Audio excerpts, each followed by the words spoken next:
Yan si Dagol. Ulit si William ng damo guys. Dito sa may gilid ng pilapil. Bis maubos yung damo. Malakas kumain ng baka. Haba pa lang, ikulang na. Oh. Ay, may langgam pala dito. Aray, kinakagat ako ng langgam. At magbota pala ako.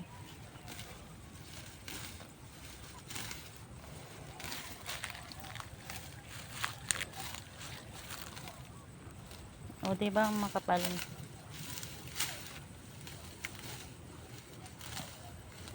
Dito lang sa gilid ng hinasaka ni William. Siya kumuha. Lalayo pa ba? Meron naman ditong damo guys.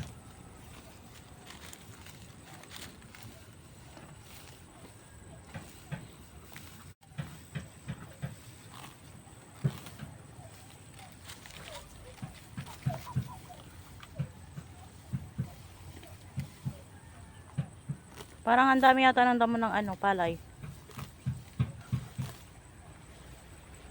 Alisin mo na yung parang talagang madami. Baka kailangan na nating bunutin. Tutulong pa ako dyan, magbunot. Yan na, walang kukuha ng video.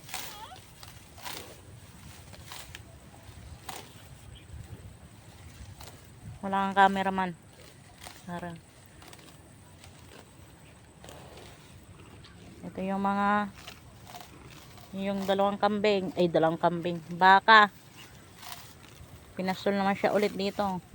Silang dalawa. Pag doon sa silungan, kasi naman siya nakakagalaw guys. Ito hindi talaga tinaniman. Para pastulan na rin ng kambing at baka. Mga kambing at baka.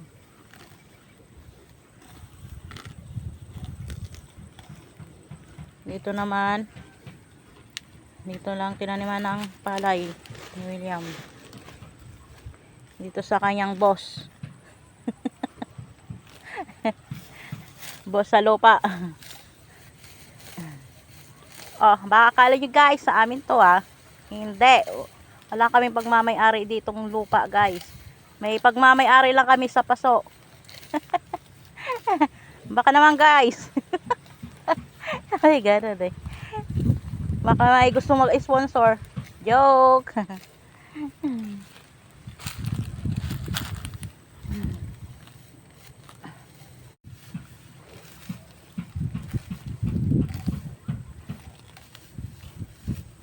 Isang pinapanood ko, William. Ano siya? Pili na siya ng lupa. Lote. Para sa mga hayop niya. Dahil sa ano, pag sisikap niya mag-alaga ng mga ano niya rin, nakaka-inspire yun. I-shoutout ko kayo. Sino na ba yun? Wag na nga, baka magalit eh. Pwede rin naman yun, di ba? Pwede ko bang bagnitin yun? Ha? Sino di pwede? Ano yun? Agriculture ba yun? Agri-business. Yan. At iba pa. Taga ano yun eh. Kabisayaan. Nakaka-proud naman siya. Dati nakikisaka lang din sila sa lupa. Sa ibang ano. Dati may ari, nangangamuhan din siya sa ano. Sa may lupa. May ari ng lupa. Ngayon, mayroon na siyang sariling lupa. Sana ganun din tayo, William. Kahit yung maliit lang talaga. At para panatag yung loob ko. Walang magpapaalis.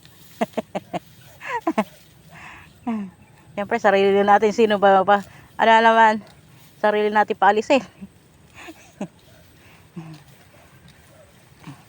Di ba guys? Hindi na masama mangarap, di ba guys? Libre lang mangarap. Libre lang mangarap. May pangarap na kailangan may kasamang kilos, galaw, paray matupad. I hope so.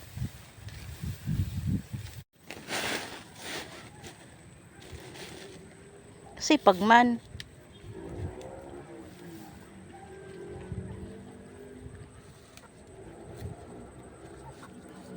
Pero may mga damo din na ayaw ng kambing guys. Ayan, gusto ba yan ng kambing, William? Yan. Pambaka lang ata yan eh. May mga pinipili rin silang damo. Mga arts. Pero yung baboy, grabe. Walang pili yun. Kaya masarap pagkuhanan ng damo eh. Yung mga baboy namin guys, walang pinipili yun. Yung mga kambing, mga arte. May pinipili silang damo. Kaya nakakatamad minsan kuhanan sila ng Pero paborito naman nila ipil-ipil ng mga kambing. So gusto nila yung ipil-ipil guys.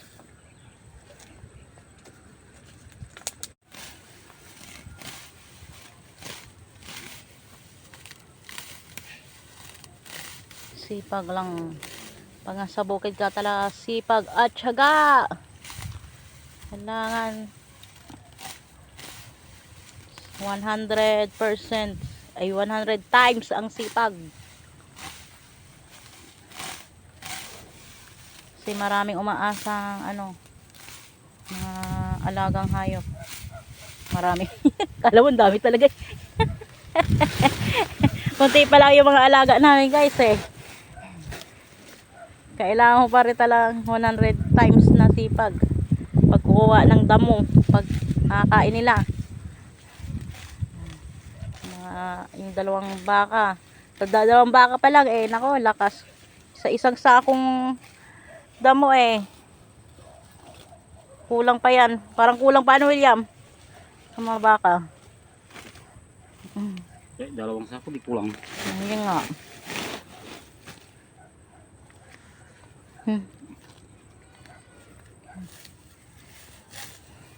Sa baboy naman, pang merienda lang namin yung binibigay. Pang merienda lang nila yun guys. Hindi pure talagang damo yung ibibigay sa kanila kasi talagang mabagal talaga paglaki nila pag puro damo lang. Kailangan may halong din yun. Isa na, pag may budget, hinaluan namin ng pigs. Yung darak. O, pag walang budget, wala. O kaya yung bigas na ano ba yun? Binlad na bigas. Yung maliliit na butil na bigas guys. Niluluto pa namin yun. Sinasama namin yung sa gabi. Tapos mga saging-saging yun. Pero hindi namin binibigyan sila ng pure damo guys. Sinasubukan na namin yun, nabansot sila. Yung mga nauna naming baboy na native, nabansot. Hindi na lumaki. Ikaw ba nang pakainin ng puro damo? Na-try na namin yun guys. Kaya yung damo, pang merienda na lang nila yun. Sa umaga pa kainin muna namin ng may darak at bigas. Kanin. Siyempre lulutuin yung bigas, di kanin na. Yung bigas na bidbid. Or binlad. Tapos may darak. Tapos mga tanghali, yon binibigay na namin yung damo. Pang merienda lang nila yun guys.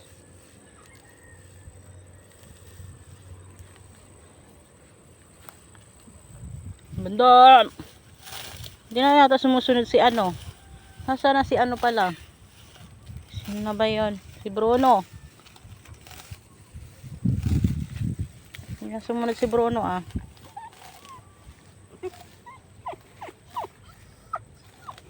Yung mga, ito ang mga guard namin.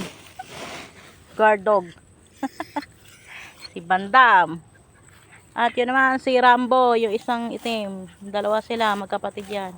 Yun naman si Dagol, black and white. Mga guard dog namin yan guys. Dito sa bukid.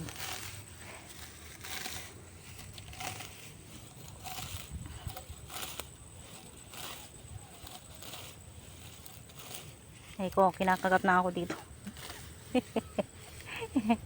Maya ulit guys.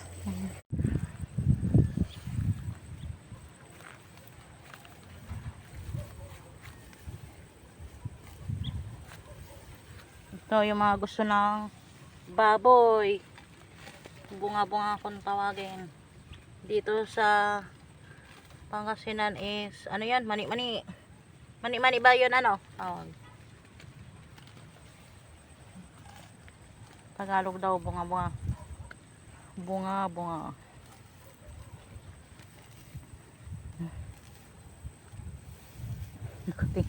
Nakatingin yung baka. Nakatingin yung baka. Ayaw Dagol. Ano pre? Hindi pala si Dagol ang tinitingnan niya. Ano tinitingnan ng baka na to?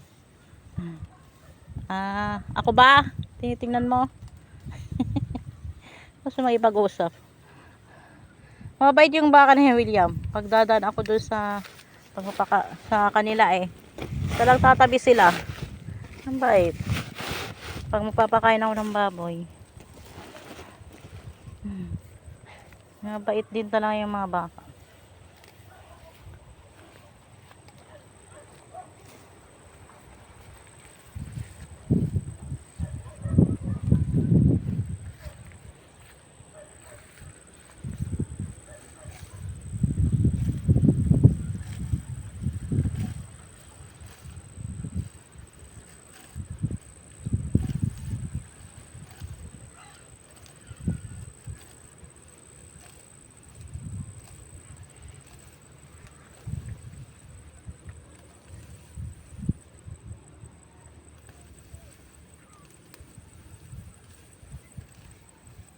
Ano, masakit pa yung leg mo? Masakit pa ang leg niya ni William. Napersa kasi yung pagbuhat niya ng baboy guys nakaraan. Yung baboy na si Bornok ayaw maglakad.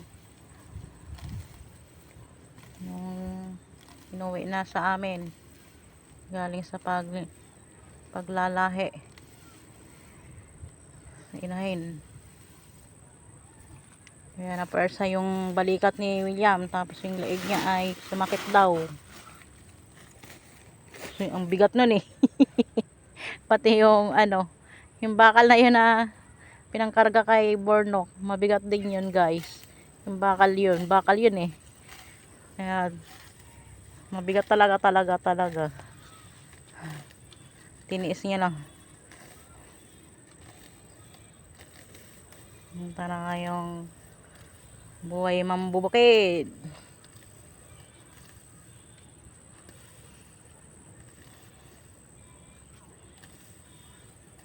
Tsaga lang talaga para mabuhay guys.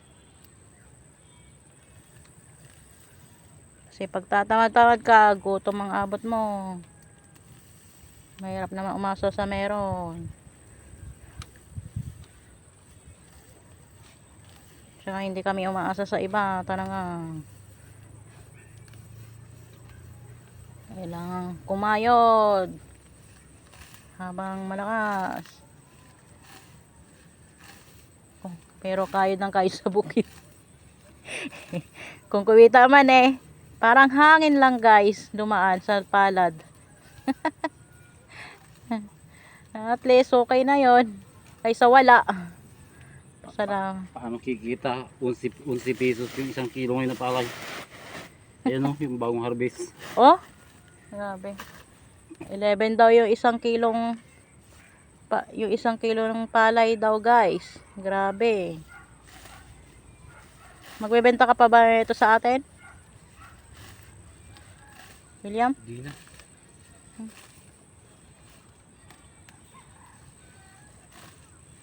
Oh, mambigas na lang natin. Kaysa yung ibenta mo. Para hindi kami malugi ng tuluyan, bibigas na lang namin guys. Kung may gustong bumili ng bigas, yun. Binebentahan namin guys. Tapos yun, pambigas na rin namin. Si pagpalay, nako. Yun na siya sabi. Mas mahal pa nga yung darak guys kaysa palay. Yung may laman pa talaga, yung palay. Yung darak, wala nang laman yun. Mas mahal pa yung darak kaysa palay. 11, grabe. Nakakaiyak naman guys. Kawawa naman kaming magsasaka. Kami, parang ako yun nagtanim. Yung ibang, lahat ng magsasaka dito sa Pilipinas. Kawawa. Pero kung hindi naman magtanim, wala. Nga bumibili pa kami ng bigas pagtapos ng anihan. Siyempre, iba, ibebenta rin namin. Hindi lang puro pambigas lahat. Siyempre, papaano na rin yung pangangailangan namin din, guys. Tapos yung magkautang-utang. Paano, William? Yung iba, diba, no? Kami, pinipilit namin hindi magkautang-utang.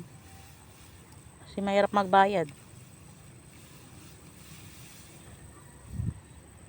Napasa Diyos na lang talaga. Para makasurvive.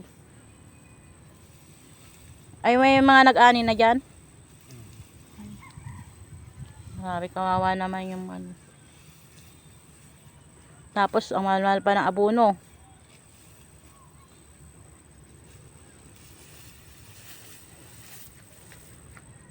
Magpa-araro nga ay mahal na rin. Yan. Tapos siya magkarit ng damo. Bibigay niya na sa mga alaga namin. Ni William. Magpahinga ka na muna kaya masakit ang liig mo Huwag masyadong puwersahin. Hindi ko na pinapakuha siya ng damo guys Kasi lang makulit. Yan talaga, masipag talaga si William kahit may nararamdaman yan.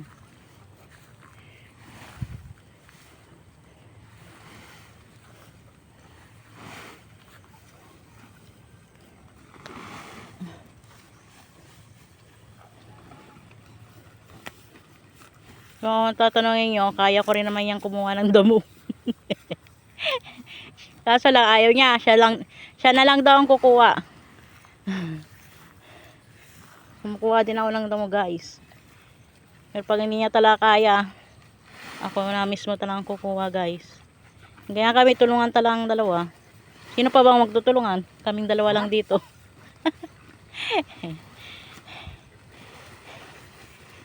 Kaya sa magpartner, kailangan magtulungan. Huwag lang iasa sa isa. Kung kaya ko naman why not? Coconut is the coconut tree.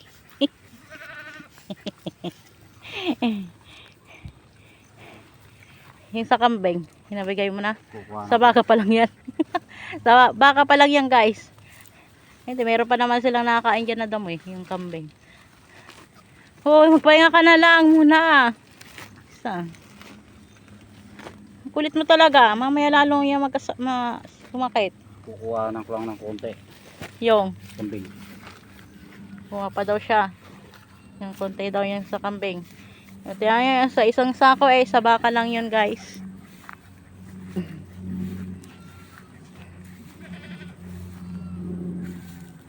Kuha siya para sa kambing. Para sa baka lang pala yun yung isang sako. Siya sa may palay. Kumukuha ng damo. Marami ng damo pala yan. Hindi ba yan pwedeng isprayhan, William? Wala ka lang pang spray?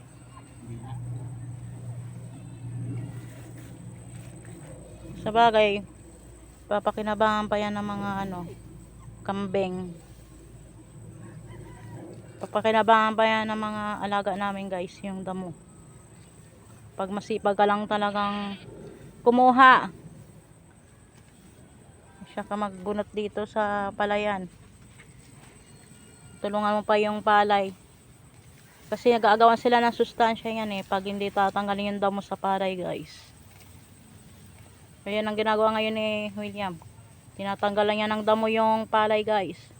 Kasi nag-agawan sila ng sustansya. Parang mas malaki pa yung mga damo eh, sa palay, William.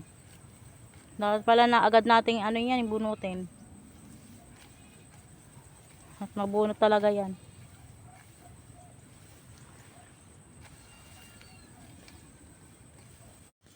Ano ulit? Ito yan sa kambing guys. Kailangan talaga matanggal yun. Mas malaki na yung damo sa palay. Kasi pag hindi tinanggal yung mga damong yan, damong ligaw, hindi maganda yung ano yan. Kunti lang yung ano yung palay. Kunti lang yung magiging bunga.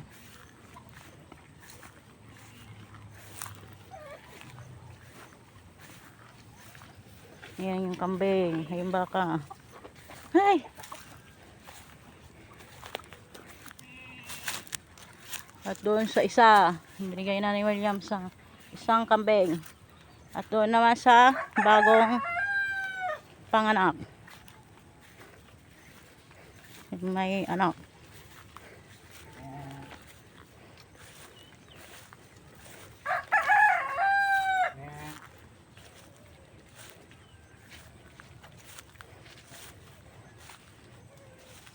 Sana yung mga anak niya? Ito yung bagong panganak guys. Nanganak siya kahapon.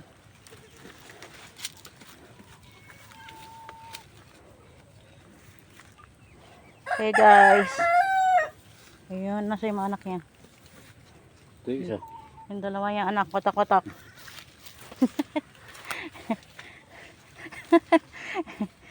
Ang gara. Right? Eh, mga anak niya guys. Ay para sila ano, yung ano yung tae nila. Yun yung talaga naggagata sila. Ay ganun ba yun? Lusaw.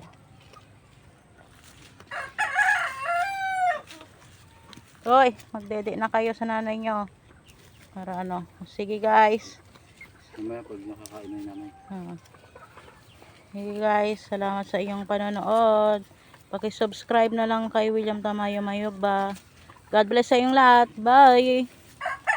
Bye!